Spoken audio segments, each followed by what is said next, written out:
Imani. El-iman është fjalë arabe, gjëgjësisht paskajore e cila është përdorur në trajtën ifal iman dhe ka kuptimin e verifikimit me fjalë të dikujt, të pranimit të fjalëve të dikujt, pranimit të dikujt me rahati shpirtërore, të dhënies besim tjetrit, të besimit të prerë, pa vend për dyshim, të besimit nga brendia dhe zemra. Iman do të thotë besim në një Zot absolut, binatyror, i cili ka krijuar dhe krijon, ka drejtuar dhe drejton të gjërësinë. Besimi dhe përmasa më e brendshme e fesë, e karakterizuar nga cilësia e besimit dhe e përkushtimit të forcës. Besimi në Islam mbështetet mbi 6 baza: besimi në Allahun, në melekët e tij, librat, të dërguarit, ditën e fundit dhe te caktimi i Zotit. Dietarët kanë mendime të ndara rreth përkufizimit të saktë, derisa grupet e vogla thonë se iman quhet besimi me zemër, deklarimi me gojë i të vërtetave fetare dhe veprimi sipas besimit. Imam Ebu Hanifja pohon se imani përbohet prej besimit me zemër dhe deklarimit. Ai gjithashtu pohon se imani në aspektin sasior nuk zmadhohet dhe as nuk paksohet, por kjo mund të ndodhë vetëm në aspektin cilësor. Besimtari quhet mu'min dhe nuk bën të deklarohet se unë jam besimtar nëse do Allahu, sepse kjo do ta dëmtonte vetë besimtarin. Iman do të thotë edhe feja në tërësi, kur theksohet pavarësisht nga fjala Islam. Terminologjikisht, imani ka edhe kuptimin e verifikimit të prerë të pejgamberit alayhis salam, në çështjet për të cilat me siguri dihet që janë të shpallura nga Zoti. Pranim i palëkundshem i lajmeve të ardhura nga i dërguari dhe besim nga zemra se ato janë të vërteta dhe të drejta. Imani është punë shpirti, në dallim nga Islami që është manifestim fizik i ritualeve fetare. Edhe pse shprehja Islam dhe iman dallojnë ndërmjet vete, ato janë të pandashme sepse vetëm një iman i mirëfillt kërkon nënshtrim dhe përkushtim, dhe se nënshtrimi dhe përkushtimi i mirëfillt janë pasojë e imanit të vlefshëm. Imam Ebu Hanifja pohon se imani është deklarimi me gjuhë dhe besimi me zemër, dhe ai as shtohet as paksohet. Sipas Ebu Hanifës, imani është koncepti i pandar. Tërësia e tij është e barabartë të gjithë njerëzit, nëse e kanë pranuar dhe se kësaj tërësie nuk mund t'i merret asgjë, e që mos të fillojë mohimi i tërësishëm, sepse mohimi i një pjese njëkohësisht është mohimi i tërësisë. Por që arsye e vërteta pranohet e tërë ose refuzohet e tërë.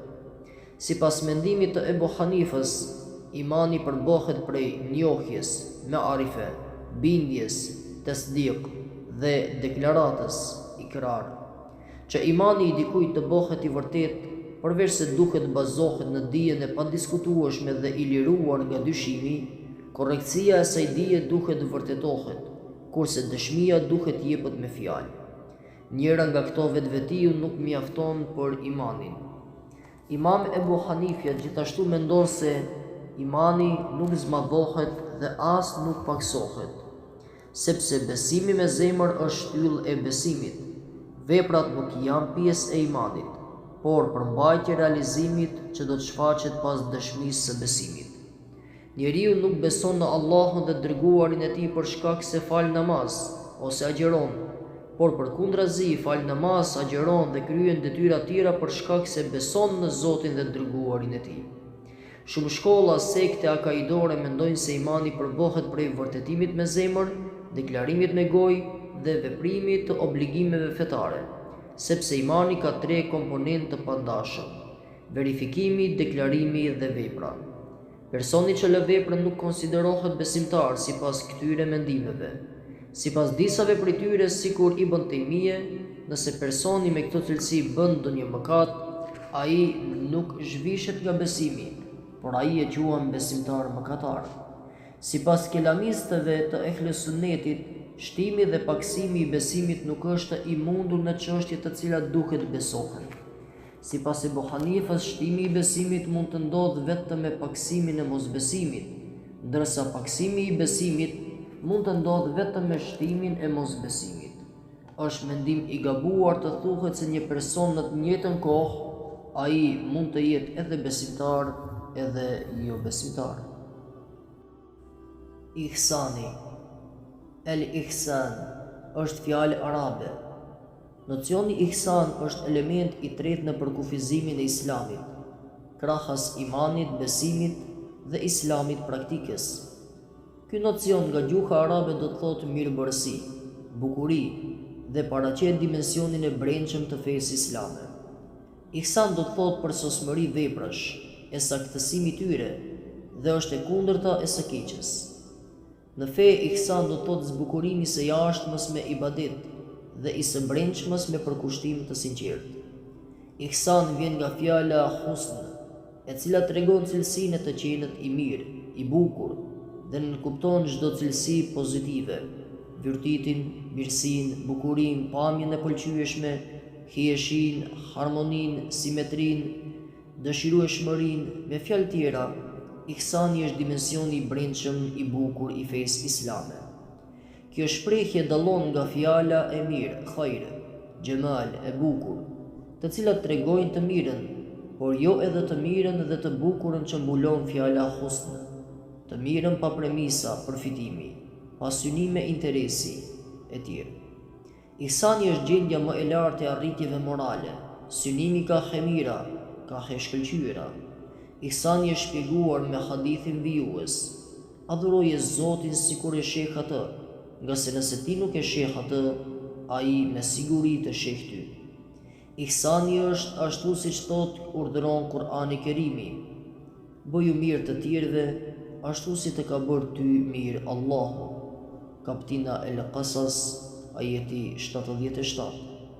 Ihsani është shkalla më e lartë e islamit, ndërsa thelbi i ihsanit është dashuria ndaj Allahut. Njëkohësisht ihsani nënkupton bukurinë, bamirësinë dhe virtytet më të larta, përkushtimin e thellë, dashurinë e sinqertë, besnikërinë e mirë, të fillt dhe sakrificën. Ihsani paraqet pozicionin e mesëm dhe qendror, që konsiston me të përmendurit e Zotit, dhikrullah. Virtyti i ihsanit është i veçantë dhe nuk e ka çdo njeri në masën e duhur, që t'i përkushtohet Allahut në mënyrën e përkryer. Muhsin quhet personi me cilësinë e ihsanit, ai që ka vlerat imanore. Në fakt, ai gjithnjë ka vetdijen se duhet të mendojë, veprojë dhe të cilët ashtu sepse Allahu e vështron gjithnjë. Njeriu i përshkruar me ihsan dallohet në fytyrë dhe në veprime të tjera. Ihsani mirëfillt varet mjaft edhe nga niyeti, vendosja. Niyeti i mirë i njeriut sepse pa të nuk ka as dashuri ndaj krijuesit dhe as ndaj krijesave. Ngritja e nivelit të ihsanit nuk varet tërësisht nga dëshirat e tij, por edhe nga udhëheqja hyjnore. Allahu thotë: ne kemi krijuar njeriu dhe ne dim çka i përshpërit shpirti atij, se ne me dijenin toni jemi më afër se damari i tij i qafës. Kaptina El-Qaf, ajeti 16. Virtyti i ihsanit në qenësinë e tij është aktiv dhe kërkon aktivitet para të këqijeve. Ai që aplikon ihsanin, muhsinin, nuk qëndron indiferent para veprimeve kundër islame, dhe vetëm të tillët meritojnë të gjejnë në mbrojtjen e Allahut. Institucioni i ihsanit ndërton sistemin politik, ekonomik, shoqëror, cakton pozitën e njeriut në shtet dhe shtetin mbi individ, ngre marrëdhënie ndërkombëtare dhe brenda shtetërore, në paqe dhe në luftë. Ihsani nënkupton që njeriu rregullisht i kryej detyrat dhe obligimet ndaj vetes, bashkësisë, ndaj fëmijët, e sidomos ndaj Zotit të tij, dhe që njerëzve të jetë mirënjohjes për të mirat që ja kanë bërë. Të gjithë këto janë shprehje e besimit të pastër te Allahu dhe rrugë për të fituar simpatinë dhe shpërblimin e Allahut. Synimi i Islamit është të kthejë njeriu në natyrën zanafillore të ezelit, kur shpirtrat u zotuan se Allahu është krijuesi i vetëm, por ky kthim mund të bëhet brenda trekëndshit Islam, iman dhe ihsan, sepse imani është rrënja e fesë, Islami është trungu i fesë, kurse vetë thelbi i fesë është ihsani. Imam Neveviu lidhur me pjesën e hadithit të adhurosh Allahun sikur e sheh atë, thekson se ajo paraqet një bazë të madhe të besimit islam. Njëra nga bazat e mësimit islam shtyllën e sinqeritetit të njerëzve të devotshëm dhe thesarin e pashtershëm moral e shpirtëror të besimtarit. Kurani i cilëson si njerëz të mirë dhe të vlefshëm ata që bëjnë të bukurën, qoftë në raport me Zotin, me ambientin apo me vetveten. Ata kanë pjesë në cilësitë e Allahut, prandaj janë më pranë atij dhe marrin pjesë në butësinë dhe mëshirën e tij. Përderisa bëjnë të bukurën, ata edhe vetë janë të bukur, prandaj edhe cilësohen si muhsin. Kaptina El-Beqare, ajeti 83, Kaptina El-An'am, ajeti 151, Kaptina El-Isra, ajeti 22 deri 24. Ihsani përdoret në gjithë nivelet të lloj-lloj mënyrash. Kjo mbase fillon prej ngritjes së emrave të bukur. Në ditën e gjykimit ju do të thirreni sipas emrave tuaj dhe të baballarëve tuaj. Prandaj ngjituni fëmijëve tuaj emra të bukur, për të vazhduar me qëndrimin tonë ndaj kozmosit, botës shtazore e tjerë. Shih një fjalë të Muhamedit alayhis salam plotur të sikur thotë: Allahu ka urdhëruar për gjithçka bërjen e së mirës. Kur vrisni, bëjeni vrasjen e bukur, edhe kur të therrni, bëjeni therrjen e bukur. Prihni thikën mirë që të lehtësohet viktima apo kafsha. Përfundim. Tërë kjo përbën një tërësi të pandashme, që quhet Islam. Ndonse në kontekste të ndryshme shprehjen disa specifika të vogla mes këtyre nocioneve, që janë shprehje të rrethanave të ndryshme.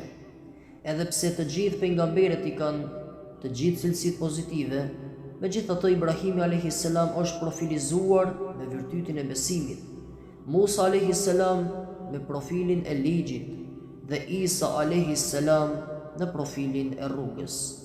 Muhamedi alayhis salam është sintezë e të gjithë atyre dhe profili i tij si i dërguar gjithnjëhershëm. Ai është gjithkohor dhe është universal.